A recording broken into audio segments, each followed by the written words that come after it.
జిల్లా శ్రీశైలం మండలం సున్నిపెంట కాకుల సెంటర్ నందు ఇరిగేషన్ శాఖకు చెందిన ఒక డ్రైవర్ ఇంట్లో కొన్ని వందల జీఐ రేకులు షెడ్లకు సంబంధించిన ట్రస్లు పైపులు ఈ డ్రైవర్ ఇంట్లో ఉండటం విశేషం. ఇవి చూసిన కొందరు ప్రజా సంఘాల నాయకులు ముక్కుపైన వేలు వేసుకోవడం జరిగినది. మరి ఇతనికి ఎవరు ఏ అధికారి సహకారంతో ఇతని ఇంట్లో ఇరిగేషన్ శాఖకు సంబంధించిన ఆస్తులు ఎలా పెట్టుకున్నాడు, దీనిలో ఏ అధికారి పోద్బలం ఉంది, అంతేకాకుండా ఒక రాజకీయ నాయకుడి అండదండలు కూడా ఉన్నట్టు సమాచారం. ఇరిగేషన్ శాఖకు సంబంధించిన ఒక డ్రైవర్ ఇంట్లోనే ఇన్ని ఇరిగేషన్ శాఖకు సంబంధించిన రేకులు పైపులు ఇతని ఎలా అతని ఇంట్లో పెట్టుకున్నాడు, ఎవరి అండదండలు ఉన్నాయో తెలపాల్సిన బాధ్యత ఇరిగేషన్ శాఖ అందరిపైన ఉంది.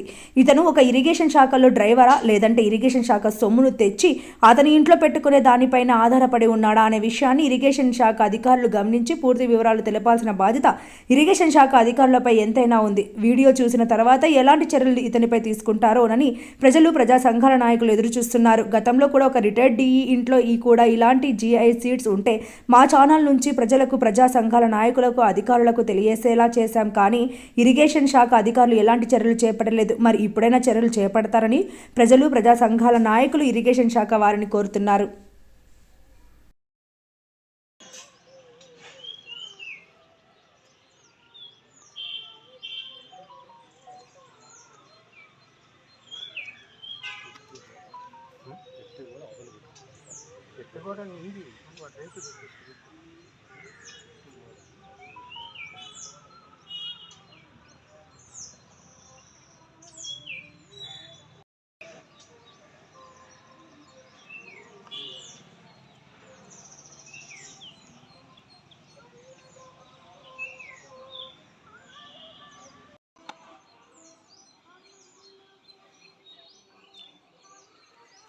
పైపులు అక్కడే